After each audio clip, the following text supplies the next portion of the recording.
السلام علیکم ورحمۃ اللہ وبرکاتہ۔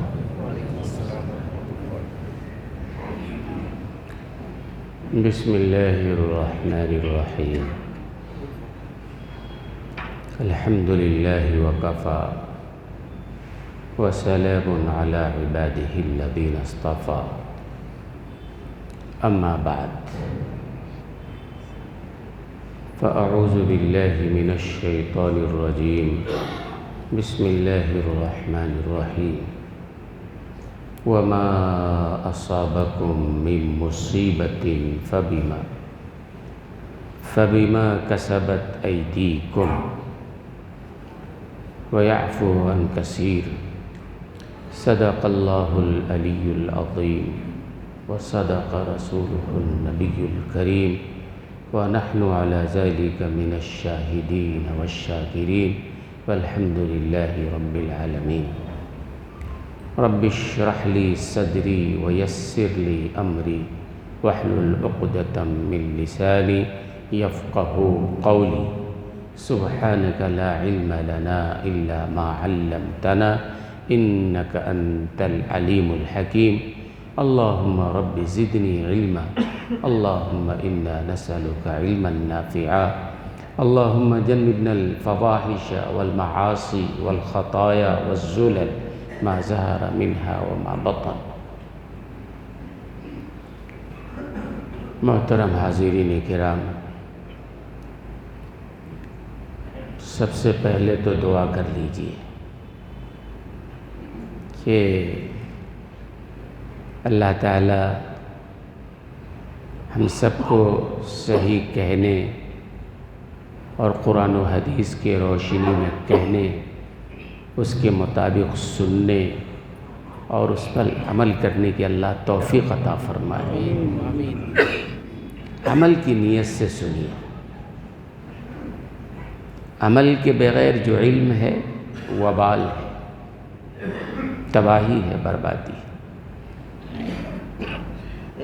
عمل کی نیت سے، یہ نیت کریں، کبھی بھی کسی دینی مجلس میں جائیں تو یہ نیت کریں کہ قرآن و حدیث کے حوالے سے جو بات آئے اس کو ہم اپنی زندگی میں داخل کریں گے انشاءاللہ۔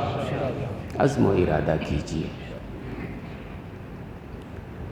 پہلا کام تو آپ کا ارادہ ہی ہے نا، آپ ہی ارادہ نہ کریں تو فائدہ نہیں ہے۔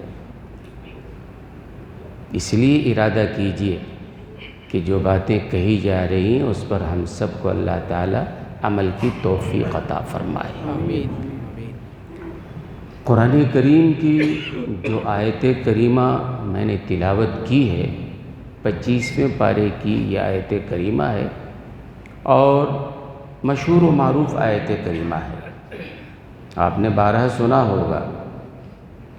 آج پھر سنیے، پوری توجہ سے سنیے، اپنے عمل کا جائزہ لیجئے، قرآن کی اس آیت کی روشنی میں آج کے حالات کو سمجھیے، اپنے کردار پر نگاہ ڈالیے کہ یہ حالات ہم پر کیوں آ رہے ہیں۔ حالات کے لانے والے تو اللہ تعالیٰ ہیں نا، اللہ کے بغیر حالات نہیں آتے ہیں۔ نظام کائنات اللہ کی طرف سے، اللہ چلانے والے ہیں۔ یہ حالات ہم پر آ رہے ہیں نا، ہم پر حملے ہو رہے ہیں، نہ ہمارا جان محفوظ ہے، نہ مال محفوظ ہے، نہ عزت و آبرو محفوظ ہے، نہ ہمارے مساجد محفوظ ہیں، نہ ہمارے مقابر قبرستان محفوظ ہیں۔ دیکھا ہوگا پچھلے ہفتے آپ نے ہندوستان کی کئی جگہوں پہ قبرستانوں پہ بلڈوزر چلا دیا گیا کہ ہم یہاں دفن نہیں کرنے دیں گے۔ کئی قبرستانوں پہ تالے لگا دیے گئے، ہم یہاں دفن نہیں کرنے دیں گے۔ کئی درگاہوں کو مسمار کر دیا گیا ہے۔ خبریں تو آ رہی ہیں نا، مسلسل یہ چل رہا ہے۔ یہ حالات کیوں ہیں؟ ہمیں جائزہ لینا ہے۔ سب سے پہلے تو قرآن کی اس آیت کا ترجمہ آپ سنیے، پھر فیصلہ کیجئے۔ ہمارا مزاج کیا بن گیا ہے؟ ہم کسی بھی معاملے کے لیے دوسرے کو ذمہ دار بنا دیتے ہیں، فلاں کی وجہ سے یہ مسئلہ ہوا، فلاں کی وجہ سے یہ مسئلہ ہوا۔ ہماری وجہ سے کیا ہوا یہ ذمہ داری لینے کو کوئی تیار نہیں ہے۔ اگر ہم ذمہ داری لیں گے کہ یہ مسئلہ ہماری وجہ سے ہوا ہے تو ہم اپنی اصلاح کر سکیں گے، دوسرے کی اصلاح تو ہم نہیں کر سکیں گے نا بھائی۔ تو یہ حالات کیوں ہیں؟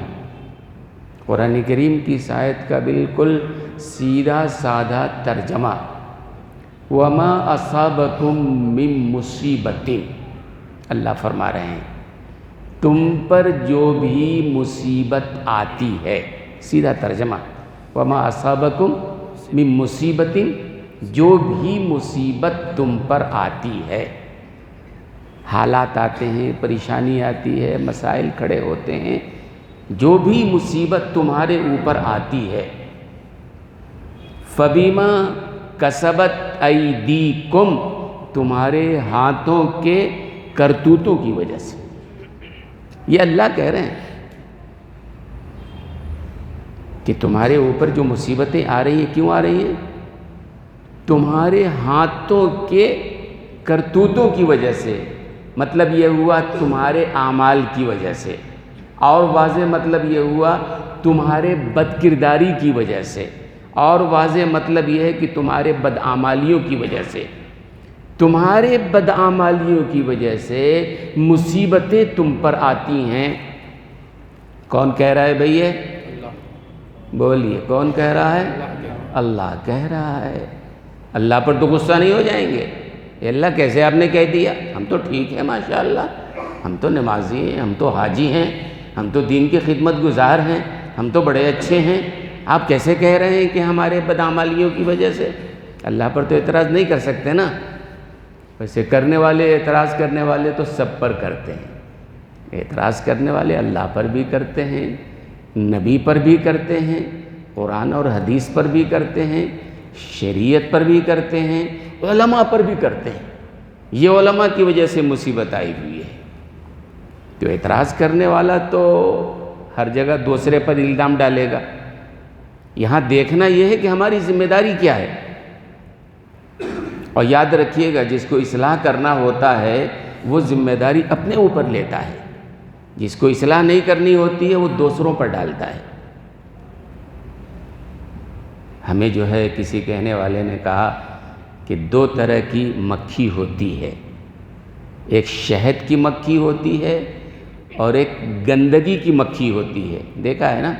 شہد کی مکھی جو ہوتی ہے جب کبھی بیٹھتی ہے، پھلوں پر بیٹھتی ہے، پھولوں پر بیٹھتی ہے، خوشبو کو لیتی ہے، رسوں کو چوستی ہے، اس سے شہد تیار کرتی ہے۔ شہد جس کے بارے میں اللہ نے کہا فی شفاء للناس، اللہ نے اس میں لوگوں کے لیے شفا رکھا ہے، دنیا اس سے فائدہ اٹھاتی ہے۔ تو ایک شہد کی مکھی ہے، پھلوں سے، پھولوں سے، رسوں کو چوس کر شہد تیار کرتی ہے، دنیا کو فائدہ پہنچاتی ہے۔ ایک گندگی مکھی ہے، گندگی والی مکھی۔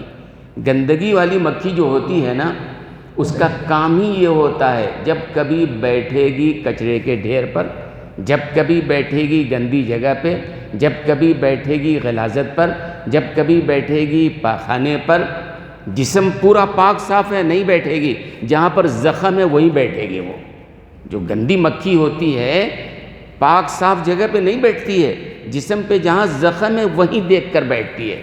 کیوں؟ اس کی فطرت ہے، وہ بیٹھے گی تو گندگی پر۔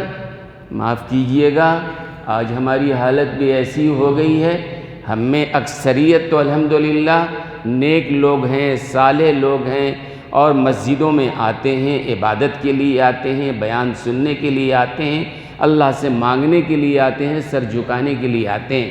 99% ایسے لوگ ہیں جو شہد کی مکھیوں کی طرح ہیں۔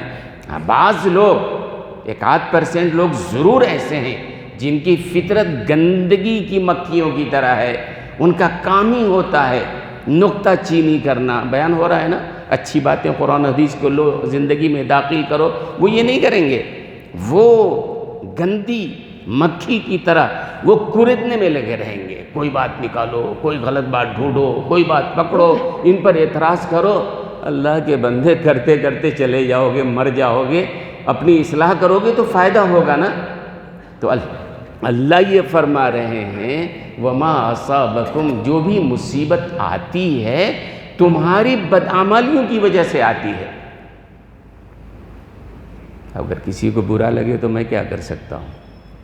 کسی نے بڑا اچھا شعر کہا ہے، بڑا اچھا شعر کسی نے کہا ہے، سچ بات مان لیجئے۔ شعر سے بات ذرا جلدی سمجھ میں آتی ہے۔ شاعر کہتا ہے سچ بات مان لیجئے چہرے پہ دھول ہے، سچ بات مان لیجئے چہرے پہ دھول ہے، الزام آئینے پہ لگانا فضول ہے۔ آپ الزام آئینوں پہ لگا رہے ہیں، دوسروں پہ الزام لگا رہے ہیں۔ اپنے کردار کو دیکھا نا، تمہارا عمل کیا ہے، تم کیا کر رہے ہو؟ گندگی کی مکھیوں کی طرح تمہارا عمل ہو رہا ہے، اصلاح کا جذبہ تمہارے اندر نہیں ہے۔ تو ظاہر سی بات ہے تنقید کر دینے سے تو اصلاح نہیں ہو جائے گی، دوسروں پر اعتراض کر دینے سے مسئلہ تو حل نہیں ہوگا۔ اللہ کہہ رہے ہیں تمہارے بدعمالیوں کی وجہ سے تمہارے اوپر مصیبت آتی ہے۔ ہم دوسرے کے اوپر ڈالنا چاہتے ہیں، اپنے عیب کو چھپانا چاہ رہے ہیں، نہیں ہمارے اندر کچھ نہیں، ہم تو بہت اچھے ہیں۔ تو شاعر نے کہا نا سچ بات مان لیجئے چہرے پہ دھول ہے، الزام آئینے پہ لگانا فضول ہے۔ آئینے پہ الزام مت لگائیے، آئینے کا تو کام ہے آپ چہرے کے سامنے لائیں گے، بتا دے گا کہ آپ کے چہرے پہ کتنا داغ ہے، دھبا ہے۔ اب آپ گالی آئینے کو دینے لگیں، کوئی فائدہ ہے؟ بھائی چہرے کو صاف کر لو، معاملہ ختم ہو جائے گا، آئینہ نے بتا دیا ہے۔ بڑا مشہور ہے، کسی حبشی نے کالے کلوٹے، حبشی کالے کلوٹا ہوتا ہے، چیچک کا داغ ہے اور ساری اس کی جو ہے بدنمائی چہرے پر ہے۔ وہ آئینہ کا زمانہ نہیں تھا، اس نے کبھی اپنی شکل نہیں دیکھا۔ کسی آدمی نے کچرے پر ایک ٹوٹا ہوا آئینہ پھینک دیا تھا، اس نے دیکھا کوئی چیز چمکدار ہے، اس حبشی نے آئینے کو اٹھایا، چہرے کے سامنے کیا تو اس آئینے میں اس کو اپنی شکل نظر آئی۔ اپنی شکل کبھی اس نے دیکھا نہیں، آئینہ کبھی دیکھا نہیں، پہلی بار جو آئینہ دیکھا چہرے کے سامنے کیا، اس میں اپنی شکل اس کی نظر آئی، کہنے لگا بہت بدنما ہے بھائی، بہت بدنما ہے یہ۔ غصہ ہو گیا، آئینہ کو پٹک دیا، کہنے لگا تو اتنا برا بدنما ہے اسی لیے کسی نے تم کو باہر اٹھا کے پھینک دیا ہے۔ بات کچھ سمجھ میں آئی؟ ہم اپنا الزام آئینہ پہ دے رہے ہیں، آئینہ برا ہے اسی لیے کسی نے پھینک دیا ہے۔ ارے آئینہ نے تمہارے چہرے کو بتایا ہے، صحیح طریقہ یہ ہے کہ اپنے چہرے کو صاف کر لو۔ آپ چہرے کو صاف نہ کرو، ڈھونڈنے میں نکل جاؤ، یہ کیوں وہ کیوں وہ کیوں، اس سے اصلاح نہیں ہے۔ اصلاح اگر کرنی ہے تو سب سے پہلے اللہ سے دعا کرو، اے اللہ قرآن و حدیث کے حوالے سے جو بات آ رہی ہے، اے اللہ اس کے سامنے سر جھکانے اور عمل کی توفیق عطا فرما۔ آپ جب یہ دعا کر کے اخلاص کے ساتھ، اس نیت کے ساتھ بیٹھیں گے نا، تب اللہ کی طرف سے عمل کا جذبہ آئے گا۔ پہلے مرحلے میں بھی آپ بیٹھے ہوئے ہیں نقطہ چینی کے لیے، تماشے بازی کے لیے، ظاہر سی بات ہے اس سے تو مسئلہ حل نہیں ہوگا نا، کبھی کچھ نہیں ہو سکے گا۔ آپ کسی پر اعتراض کر دیں اس سے کوئی فرق نہیں پڑنے والا ہے۔ اللہ ہماری حفاظت فرمائے۔ میں اصل میں یہ تمہیدی بات اس لیے کہہ رہا ہوں کہ وقف ترمیمی بل آپ جانتے ہیں کہ اب قانون بن چکا ہے۔ وقف ترمیمی بل جو ہے وقف ایکٹ بن چکا ہے، دونوں صدنوں سے پاس ہو گیا ہے، صدر ہند نے دستخط کر دیا ہے، قانون بن گیا ہے۔ اور اس قانون میں جو باتیں آئی ہیں یہ بلا شبہ وہ چیزیں ہیں جو آئندہ مستقبل بعید تک، یعنی آئندہ بہت دنوں تک مسلمانوں کے لیے پاؤں کی زنجیر بن جائے گا۔ مسلمانوں کے تباہی بربادی کے لیے پورا مواد تیار کیا گیا ہے، ایسی ایسی باتیں لائی گئی ہیں۔ ظاہر سی بات ہے یہ مسجد بھی تو وقف میں ہے نا، یہ مسجد جہاں بیٹھے ہیں یا کسی بھی مسجد میں چلے جائیں وقف میں ہے، قبرستان جہاں کہیں بھی ہے وقف میں ہے، عیدگاہ جہاں کہیں بھی ہے وقف میں ہے۔ اور یاد رکھیے مسجد کا ایک اصول ہے، بڑے افسوس کی بات کہنا پڑتا ہے کہ آج ہمارے اداروں میں، ہمارے جگہوں میں ایسے لوگ اصل میں قابض ہیں جن کو شریعت کا علم بھی نہیں ہے، لیکن حکومت چلا رہے ہیں۔ اور اب تو حکومت نے قانون بنا دیا ہے کہ اوقاف میں غیر مسلم کو بھی ذمہ دار بنایا جائے گا۔ واہ بھائی، غیر مسلم مسجد کو چلائیں گے، اب وہ بیٹھ کے فیصلے کریں گے۔ حکومت کہتی ہے چونکہ وقف بورڈ میں جو لوگ تھے انہوں نے غلط کیا ہے، ہم ان کو سدھاریں گے، غیر مسلموں کو لا لیے۔ تو چونکہ وقف کے ماتحت یہ مسجد بھی ہے، مسجد کا نظام ہے۔ آپ جانتے ہیں نا اصول، مسجد کا اصول کیا ہے بھائی؟ مسجد وہ جگہ کہلاتی ہے جہاں اذن عام ہو۔ مسجد کے لیے اصول کیا ہے؟ اذن عام۔ مسجد میں نماز پڑھنے کی اجازت صرف محلے والوں کو نہیں ہے، صرف بنگلور والوں کو نہیں ہے، اذن عام۔ کوئی بھی مسلمان دنیا کے کہیں کا ہو آ کے نماز پڑھ سکتا ہے، ٹھیک ہے نا؟ اگر روکا گیا تو اذن عام نہیں ہے، اذن عام نہیں ہے تو مسجد کا درجہ نہیں ہے۔ کوئی آدمی اپنے گھر کے حال میں اگر مسجد بنا لے اور پابندی لگا دے کہ بھائی میرے گلی کے لوگ آ کے نماز پڑھ سکتے ہیں، ٹھیک ہے، اجازت ہے، لیکن اذن عام نہیں ہے، مسجد کا درجہ اس کو نہیں ملے گا۔ مسجد کا درجہ کب ملے گا؟ جب اذن عام ہو، کوئی بھی کہیں کا بھی مسلمان ہو نماز پڑھ سکتا ہے، اذن عام چاہیے، کوئی روک بھی نہیں سکتا۔ آپ جانتے ہیں ایسی اعتکاف جو ہے یہ مسجد کا عمل ہے۔ مردوں کے لیے اعتکاف مسجد میں ہی ہوگا، عورتوں کے لیے گھر میں ہونا ہے۔ خاص طور سے رمضان کے آخری عشرے کا اعتکاف جو ہے وہ تو مسجد میں ہی ہونا ہے نا۔ کوئی بھی مسلمان اعتکاف کر سکتا ہے، جیسے نماز کے لیے نہیں روکا جا سکتا ہے، اعتکاف کے لیے بھی نہیں روکا جا سکتا ہے۔ نہیں بھائی محلے والے آ کے نماز پڑھو، محلے والے آ کے اعتکاف کرو، یہ مسئلہ ہی نہیں ہے، اذن عام ہے۔ اللہ کا گھر ہے، جو نماز پڑھنا چاہے، جو اعتکاف کرنا چاہے، جو تلاوت کرنا چاہے، جو ذکر و اذکار کرنا چاہے، اذن عام ہے۔ تو مسجد کے بغیر تو مسلمان زندہ نہیں رہ سکتا نا، جیسے مچھلی بغیر پانی کے زندہ نہیں رہ سکتی ہے، تڑپ تڑپ کے مر جائے گی، ایسی ایک مومن بھی مسجد کے بغیر زندہ نہیں رہ سکتا ہے۔ اور جہاں کہیں بھی مسلمان گئے دنیا میں، یہاں بھی نئے نئے محلے بسے، انہوں نے کیا کیا؟ اپنے گھروں کے ساتھ ایک مسجد بھی، زمین خریدی، انہوں نے مسجد بنا لیا۔ بغیر مسجد کے مسلمان نہیں رہ سکتا ہے۔ اب یہ مسجد ہے وقف بورڈ کے ماتحت میں، اور قبرستان ہے وقف بورڈ کے ماتحت میں، اور حکومت نے جو نیا قانون بنا دیا ہے اس قانون کے تحت ایک مسئلہ یہ وقف بائی یوزر اب نہیں مانیں گے وہ۔ پہلے مسئلہ تھا، پچھلے بلوں میں تھا کہ بھئی وقف بائی یوزر، یعنی ایک مسجد ہے سینکڑوں سال سے مسلمان نماز پڑھ رہے ہیں، ایک قبرستان ہے سینکڑوں سال سے مسلمان دفن کر رہے ہیں، ایک عیدگاہ ہے مسلمان سینکڑوں سال سے نماز پڑھ رہے ہیں، ان کے پاس کاغذات نہیں ہیں، کسی اللہ کے بندے نے وقف کر دیا تھا اور وہ سینکڑوں سال سے وقف کی زمین پر نماز پڑھ رہے ہیں، عید پڑھ رہے ہیں اور اپنے مردوں کو دفن کر رہے ہیں۔ وقف بائی یوزر استعمال کی بنیاد پہ سینکڑوں سال سے چلا آ رہا ہے۔ اب جو نیا بل آیا ہے اس میں یہ بات ہے وقف بائی یوزر نہیں چلنے والا ہے۔ آپ پختہ سند پیش کیجئے، آپ ثبوت پیش کیجئے، آپ کاغذ لائیے۔ آپ کے پاس اگر کاغذ نہیں ہے، ہم مسجد کو تالا لگا دیں گے، ہم قبرستان کو تالا لگا دیں گے، اور کئی قبرستانوں پہ بھی چند دنوں میں تالے لگا دیے گئے ہیں، آپ کے مردوں کو ہم دفن نہیں کرنے دیں گے۔ اب بتاؤ سینکڑوں سالوں سے جو استعمال ہو رہا ہے، استعمال وقف بائی یوزر، کاغذ نہیں ہے، حکومت کہتی اب نئے قانون میں کہ ہم نہیں مانیں گے اس بات کو۔ یہ کیا ہے؟ یہ ہماری بھی غلطیاں ہیں کہ ہم نے اس کاغذ کو محفوظ نہیں رکھا، ہم نے کاغذ کو نہیں رکھا، وہ ایک بات الگ ہے کہ ہماری غلطی وہ اپنی جگہ ہے، لیکن جو استعمال ہو رہا ہے حکومت کہہ رہی ہے کہ ہم ماننے کے لیے تیار نہیں ہیں۔ اور آپ جانتے ہیں کہ پچھلے جو قوانین بنائے گئے تھے، یہ ڈاکٹر کے رحمان خان صاحب جو امور اوقاف کے بڑے ماہر ہیں، یہیں بنگلور کے ہیں، وہ یونین منسٹر بھی تھے پہلے وہ، اور ڈپٹی چیئرمین بھی تھے، اور جب وہ 95 کا وقف ترمیمی بل آیا تھا وہ اس کی قیادت کر رہے تھے، اور اوقاف کے معاملے کے بڑے ماہر ہیں، ہر معاملے میں وہ لگے رہے ہیں۔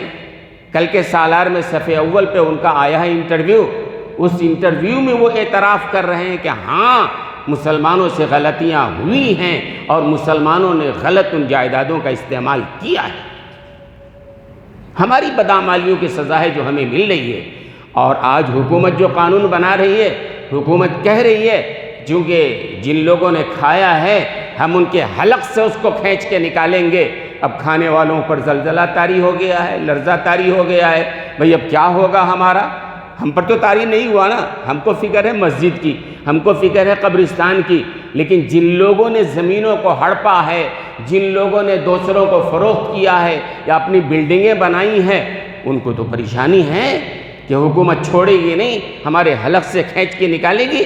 تو ہماری بدعمالیوں کا نتیجہ ہے جو ہمارے سامنے ہے۔ تو All India Muslim Personal Law board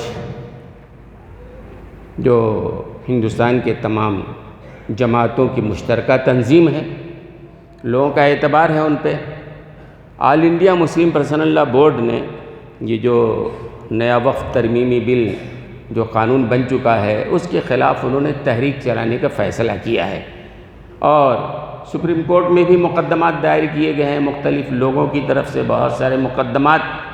لیکن پچھلے مقدمات کا جو نتیجہ ہے آپ کے سامنے ہے۔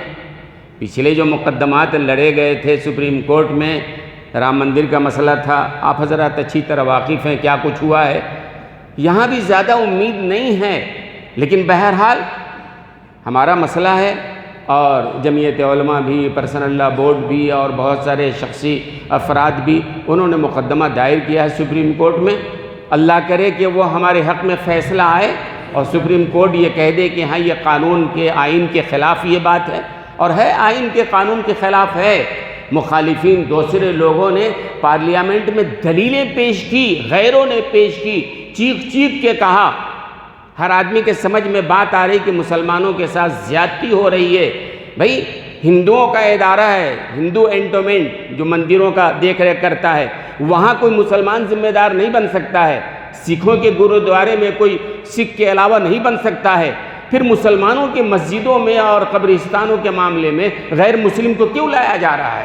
ساری دنیا کہہ رہی ہے غلط ہو رہا ہے، وہ بھی سمجھ رہے ہیں کہ کیا ہو رہا ہے، لیکن وہی کہتے ہیں نا، جب بگڑتی ہے ظالم کی نیت نہیں کام آتی دلیل اور حجت۔ ایک آدمی غلط کرنے پر آمادہ ہوتا ہے، آپ جتنی دلیلیں دیتے چلے جاؤ وہ سننے کے لیے تیار نہیں ہوتا ہے۔ آج مسلمانوں کے ساتھ زیادتی ہو رہی ہے، اور یہ اوقاف کی جو زمین و جائیداد ہیں حکومت نے نہیں دیا ہے، ہمارے بڑوں نے، ہمارے آباء و اجداد نے اپنے زمینوں کو اللہ کے لیے وقف کیا ہے۔ بعض لوگ کہتے ہیں کہ دنیا میں کہیں وقف نہیں ہے ہندوستان کے علاوہ، جھوٹ ہے، جھوٹ پھیلایا جا رہا ہے دنیا میں ہر جگہ، چونکہ جہاں مسلمان ہیں، یہ دین کا معاملہ ہے نا بھائی، جہاں مسلمان ہیں اللہ کے لیے وقف ہے۔ آپ حج کے لیے جاتے ہیں، حرم کے سامنے وہ ٹاور کلاک جو بڑی بلڈنگ بنی ہوئی ہے اس پر لکھا ہوا ہے وقف اللہ، اللہ کے لیے وقف، حکومت نے اپنے پیسوں سے بنایا اور حرم کے لیے اللہ کے لیے وقف کر دیا، اس کی آمدنی بھائی حرم کو جائے گی، اختیار ہے۔ ساری دنیا میں وقف کا مسئلہ ہے، جہاں مسلمان ہیں اللہ کی رضا کے لیے وقف بات کرتے ہیں، اور وہ بھی ایک مسئلہ ہے۔ وقف بھائی، وقف واقف کا منشا، یہ شریعت کا مسئلہ ہے۔ ایک آدمی ایک چیز وقف کر رہا ہے، اپنا منشا واضح کر رہا ہے کہ بھائی میں یہ جائیداد، یہ زمین اس مسجد کے لیے وقف کر رہا ہوں، اور آسانی سے سمجھیں۔ ایک آدمی ایک قرآن کا نسخہ لا کے دیتا ہے اس مسجد کو کہ بھئی یہ مسجد ہے نا، اس مسجد کے لیے میں دے رہا ہوں۔ متولی کو اختیار نہیں ہے کسی اور مسجد کو اٹھا کے دینے کا، دینے والے نے دیا اس مسجد کے لیے دیا ہے، دینے والے نے زمین جو ہے دکان وقف کیا اس مسجد کے لیے کیا ہے، اس کی آمدنی اس مسجد پر ہی استعمال ہوگی۔ یہ واقف کا منشا کہا جاتا ہے، وقف کرنے والے کی منشا یہی ہے، اور واقف کے منشا کے خلاف کوئی متولی بھی کچھ نہیں کر سکتا ہے۔ آج ہمارے ہاں تو بڑی عجیب و غریب بات ہے، اللہ حفاظت فرمائے۔ حرمین میں کیا ہوتا ہے آپ لوگ جانتے ہوں گے، حرمین مکۃ المکرمہ مدینہ منورہ ہمارا مرکز ہے۔ حرمین میں جو ائمہ، ایک دو ائمہ نہیں ہوتے ہیں وہاں، ائمہ کی پوری ٹیم ہوتی ہے، ایک ظہر پڑھائیں گے، دوسرے عصر پڑھائیں گے، تیسرے مغرب پڑھائیں گے، چوتھے عشاء پڑھائیں گے، کوئی قیام اللیل پڑھائیں گے، کوئی فجر پڑھائیں گے، ایک ٹیم ہوتی ہے۔ 10 12 15 اماموں کی ٹیم ہوتی ہے، اور ان کا جو انتخاب ہوتا ہے وہ انتخاب کون کرتا ہے؟ بادشاہ نہیں کرتا ہے، حالانکہ بادشاہ وہاں جمہوریت بھی نہیں ہے، بادشاہت ہے، رہنے والی ہے۔ ہمارے ہاں تو جمہوریت ہے، الیکشن ہوتا ہے 3 سال کے لیے، 5 سال کے لیے، آج تم ہو کل کوئی اور آ جائے گا۔ وہاں بادشاہت ہے، کوئی ہلا نہیں سکتا ان کو۔ پھر بھی بادشاہ امام کو منتخب نہیں کرتا ہے، بلکہ اماموں کے انتخاب کے لیے اعلیٰ سطحی، اعلیٰ علماء، بہترین مفتیان کا ایک بورڈ ہے۔ وہ بورڈ اماموں کا امتحان لیتی ہے، 1 2 نہیں 10 مرحلے کے امتحانات ہوتے ہیں۔ یہ امتحان کون لیتے ہیں؟ وہ علماء کا جو بورڈ ہوتا ہے ماہرین کا۔ بھائی عالم کا امتحان عالم ہی لے گا نا، ہمارے یہاں ہوتا ہے ایسا؟ ہمارے یہاں تو جاہل لیتا ہے، ہمارے یہاں جاہل عالم کا، مفتی کا انٹرویو لیتا ہے۔ ہمارے یہاں کا مطلب ہمارے علاقے میں ہو رہا ہے نا۔ اب میں نے بتایا تھا، وہ لطیفہ نہیں ہے، سچائی اپنی جگہ پہ، کہ ایک مسجد میں اعلان ہوا کہ بھائی امام صاحب کی ضرورت ہے۔ ایک مفتی صاحب گئے تو متولی صاحب نے کہا کہ ذرا قرات سنائیے۔ عجیب بات ہے، غیر عالم جس کو خود قرآن صحیح پڑھنے نہیں آ رہا ہے، وہ قرآن کا انٹرویو لے رہا ہے۔ پھر اس کے بعد کہا کہ ذرا قیامت کی کچھ علامتیں بیان کیجئے۔ تو دل جلے تھے مفتی صاحب، انہوں نے کہا قیامت کی اس سے بڑھ کے اور کیا علامت ہو سکتی ہے کہ ایک عالم کا انٹرویو ایک جاہل لے رہا ہے۔ تم جاہل ہو، شریعت کے شین سے بھی واقف نہیں ہو، اور عالم کا انٹرویو لے رہے ہو۔ تم ہو رہا ہے، چل رہا ہے۔ عالموں کے ساتھ ایسا سلوک کیا جاتا ہے مسجدوں میں، دوسری جگہوں پہ، جیسے ان کا نوکر ہو، ان کے گھر کا نوکر ہو، ان کا ملازم ہو، ان کا غلام ہو، یہ سلوک ہوتا ہے۔ تو وہاں جو منتخب کیا جاتا ہے علماء کا بورڈ ہے، اعلیٰ سطحی، بڑے عالم، بڑے ماہرین، 10 مرحلوں سے امتحان لیتے لیتے اخیر تک پہنچتے ہیں وہ۔ اس کے بعد ان کا اپائنٹمنٹ بادشاہ کے دستخط کے بعد وہ حرم کے امام بن گئے۔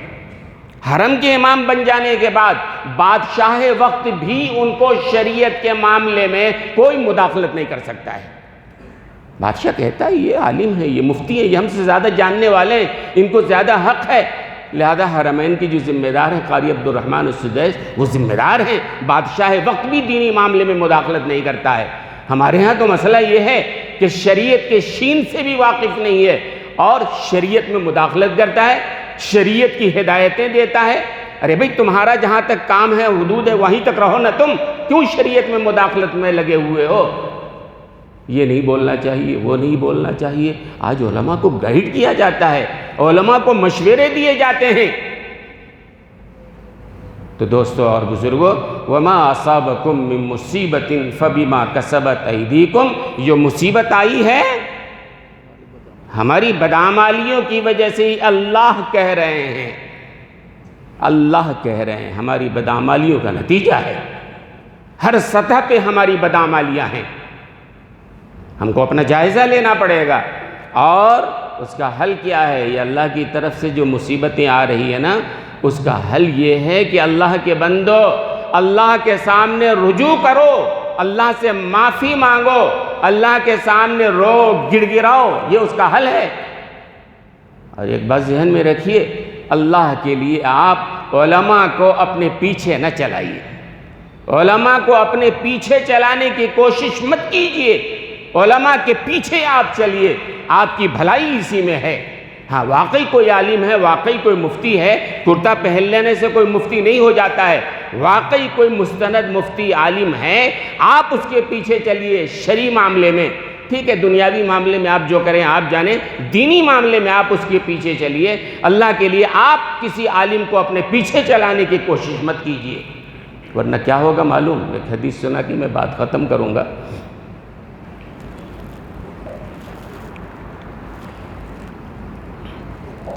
اللہ ہم سب کو عمل کی توفیق عطا فرمائے۔ ایک حدیث ہے، جیسی آیت میں نے سنائی آپ کو، بارہا سنا ہوگا، لیکن شاید اس طرح کبھی نہیں وضاحت سے نہیں سنا ہوگا۔ اللہ کہہ رہے ہیں جو بھی مصیبت آ رہی ہے ہمارے بدعمالیوں کی وجہ سے آ رہی ہے۔ اللہ کہہ رہے ہیں، اللہ سے تو نہیں لڑ لو گے نا آپ۔ اب رسول اللہ صلی اللہ علیہ وسلم کے حدیث کی طرف آ جاؤ، اللہ کے رسول فرماتے ہیں کن عالمن، بھائی سب سے اچھی بات ہے، سب سے بہتر بات ہے عالم بن جاؤ۔ کون کہہ رہا ہے؟ رسول اللہ صلی اللہ علیہ وسلم فرما رہے ہیں بہتر بات یہ ہے کہ عالم بن جاؤ، شریعت کا علم تمہارے سینے میں ہو، قرآن کا علم تمہارے سینے میں ہو، حدیث کا علم تمہارے پاس ہو، حلال حرام کا علم تمہارے پاس ہو۔ بہتر تو یہ ہے، بہتر یہ ہے عالم بنو۔ عالم سب سے اونچا درجہ ہے۔ دوسرے لوگ خفا نہ ہو جائیں، مولانا کیسے بول دیے عالم، آج تو عالموں کی عزت ہی نہیں ہے نا؟ کون کیا عزت ہے؟ نہ مسجدوں میں عزت ہے، نہ باہر کہیں عزت ہے۔ علماء کی عزت کیا ہے؟ ایک عام جاہل وہ علماء کو اس طرح ٹارچر کرتا ہے جیسے اس کے گھر کا نوکر ہو، کیا عزت ہے آخر آپ کہیں گے؟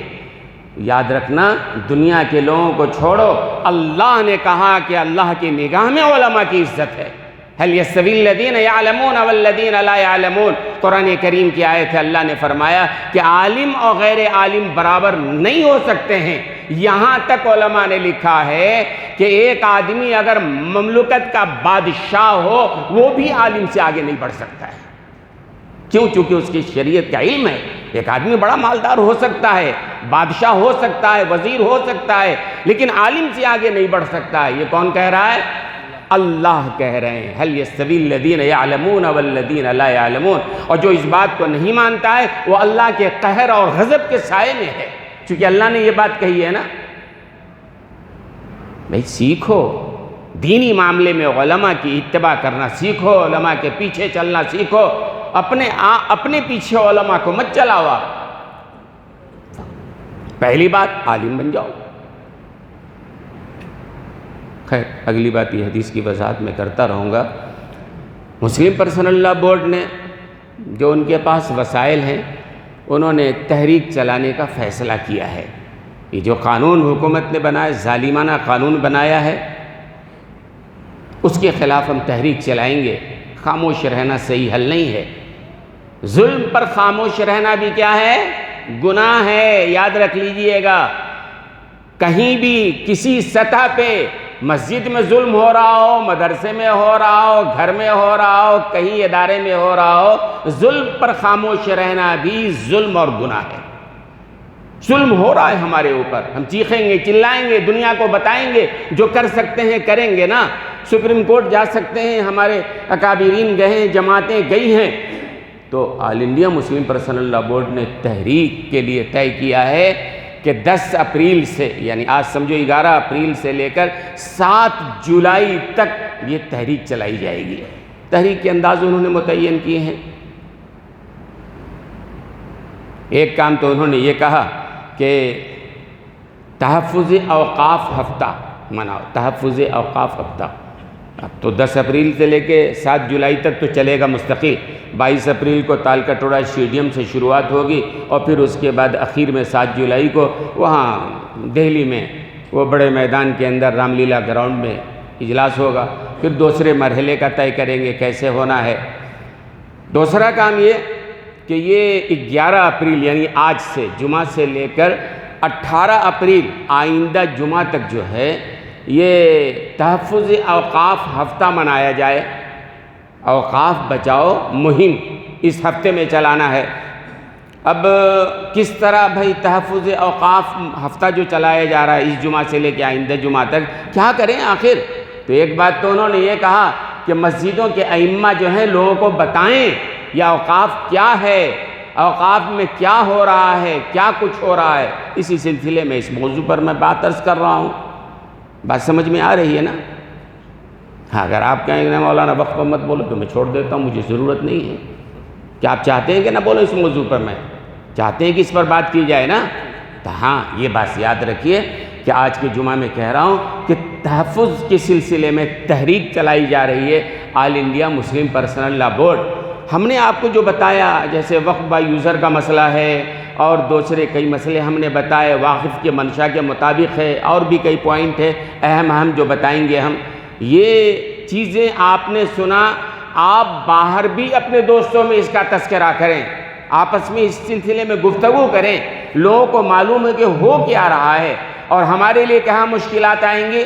ہمارے لیے مشکلات وہاں مسجدوں کا مسئلہ ہوگا، قبرستانوں کا مسئلہ ہوگا، عیدگاہوں کا مسئلہ ہوگا، خانقاہوں کا مسئلہ ہوگا، درگاہوں کا مسئلہ ہوگا، وہاں ہمارے لیے مسئلہ پیدا ہوگا۔ تو اللہ ہماری حفاظت فرمائے۔ آمین۔ ایک اور کام All India Muslim Personal Law Board نے، ویسے تو کئی نکات ہیں لیکن باقی نکات دوسرے لوگوں کے لیے ہے، عام لوگوں کے لیے یہ ہفتہ آپ سمجھیں کہ اس پورے ہفتے آپ اس کا تذکرہ، تبصرہ، بیداری، واقفیت نہیں جانتے ہیں، علماء کے پاس جائیے، جا کر کے آپ بات کیجئے، علماء سے سنیے۔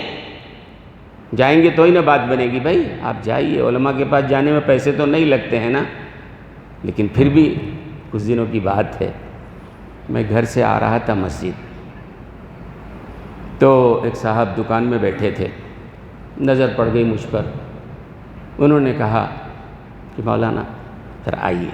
اچھا، میں نے سمجھا کوئی بات ہوگی، خیر گیا، وہیں دکان میں کھڑے ہیں، وہ بھی کھڑے ہیں، میں بھی کھڑا ہوں، بلانے والا کھڑا ہے، میں بھی کھڑا ہوں، دکان میں گیا، ٹھیک ہے کچھ کہہ رہے ہوں گے، مولانا ذرا یہ مسئلہ بتائیے گا۔ اللہ کی قسم کہہ رہا ہوں، یہاں بیٹھا مجھے سخت تکلیف ہوئی، یہ آدمی دین کو اتنا ہلکا سمجھ رہا ہے، شریعت کو اتنا ہلکا سمجھ رہا ہے، ایک عالم روڈ سے گزر رہا ہے، بلا کر دکان میں کھڑے کر کے مسئلہ پوچھ رہا ہے۔ دین کی اہمیت ہوتی تو وہ یہ کام نہیں کرتا، دین کی اہمیت نہیں ہے اس لیے وہ یہ بات کر رہا ہے۔ میں نے ان سے کہا بھائی آپ مسجد میں آ کے بات کرو، میں آ گیا مسجد، آئے وہ صاحب بعد میں، ان کو احساس ہو گیا تھا کہ میں نے غلط کیا ہے، ان کو احساس ہوا بعد میں میرے آنے کے بعد کہ میں نے غلط کیا، اس طرح ایک عالم کو، مفتی کو بلانا غلط تھا، بلا کر پھر اس طرح مسئلہ پوچھنا۔ بھائی آپ کو مسئلہ پوچھنا علماء کے پاس جا کے پوچھو نا، دین کا تقاضا ہے، پیٹ میں درد ہو ڈاکٹر کے پاس جاتے ہو، فیس دیتے ہو اور انتظار کرتے ہو، عالم کو بلا رہے ہو، آؤ کھڑے ہو کر مسئلہ پوچھ رہے ہو، کیوں؟ دین کی اہمیت تمہارے پاس نہیں ہے اور دین کے علماء کی اہمیت تمہارے پاس نہیں ہے۔ اگر یہ بات ہوگی تو اللہ کا تو عذاب آئے گا نا، دین کی اہمیت ہمارے دلوں میں نہیں ہے۔ بھائی قرآن کی اہمیت اگر آپ کی نگاہ میں ہوتا، جن سینوں میں قرآن ہے ان سینوں کی بھی اہمیت آپ کی نگاہ میں ہوتی، حدیث کی اہمیت اور دین کی اہمیت اگر آپ کی نگاہ میں ہوتی، جن سینوں میں حدیث کا علم ہے، دین کا علم ہے، شریعت کا علم ہے، ان سینوں کی بھی اہمیت اور احترام اور وقار آپ کے پاس ہوتا ہے۔ آج ہم نے سب وقار کو بھلا دیا ہے، 2 ٹکے کے لیے ہم نے پتہ نہیں کیا سمجھ لیا ہے۔ اس لیے دوستو اور بزرگوں، دین کی اہمیت کو آپ سمجھیں اور یہ سمجھیں کہ آج جو حالات آ رہے ہیں یہ ہماری وجہ سے آ رہے ہیں، اور وقت شاید ہو گیا ہوگا نہیں، انشاءاللہ آئندہ جمعہ پھر میں اسی موضوع پر عرض کروں گا کہ اس پوائنٹ کے اندر تو ایک بات میں عرض کروں کہ جو ابھی تو وقت ہے، حالانکہ 30 اپریل کی جو تاریخ آنے والی ہے، 30 اپریل کو رات کے 9 بجے All India Muslim Personal Law Board نے یہ کہا ہے کہ احتجاج کے طور پر، پورے ملک کی بات ہے، جو بھی مسلمان ہیں 9 بجے رات میں 30 اپریل کو اپنے گھروں کے، اپنے دکانوں کے، اپنی فیکٹریوں کے لائٹوں کو بند کریں۔ احتجاج کی ایک شکل ہے، اس کا بھی اثر پڑتا ہے۔ کالی پٹی باندھی گئی، حالانکہ کوئی مسئلہ نہیں تھا، کوئی احتجاج نہیں، کوئی شور پکارا نہیں، لیکن بعض ظالموں کو اتنا برا لگ گیا کہ انہوں نے نوٹس بھیج دیا، کیوں کالی پٹی باندھی بھائی؟ کالی پٹی میں بھی برود ہوتا ہے، سمجھ میں آتا ہے، تکلیف ہے، اس لیے ہم نے باندھا ہے۔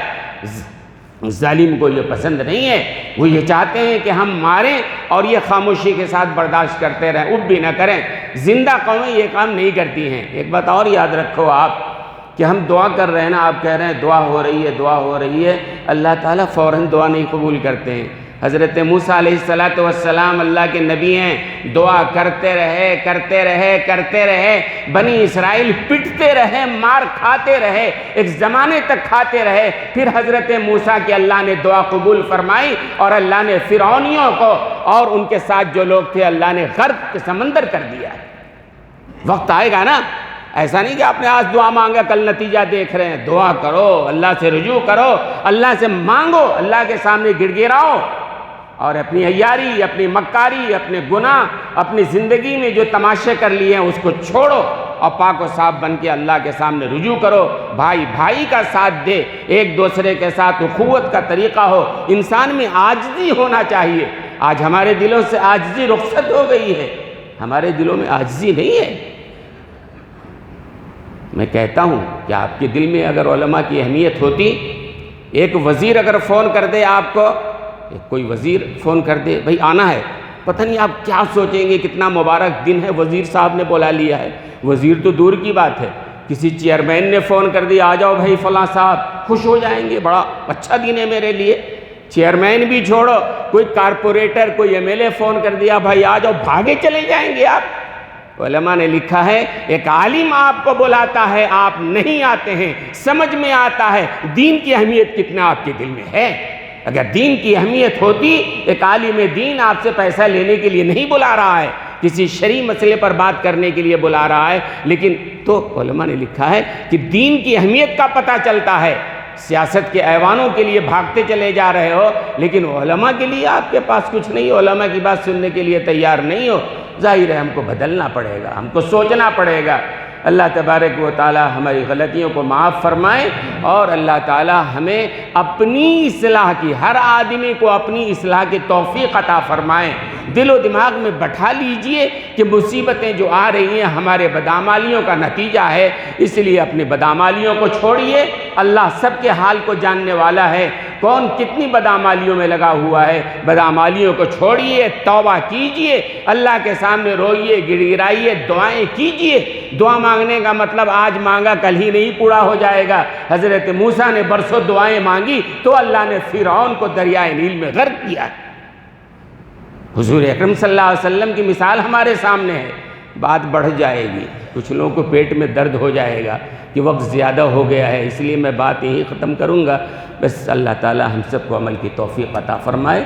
آئندہ جمعہ پھر عرض کروں گا۔ وآخر دعوانا الحمدللہ رب العالمین۔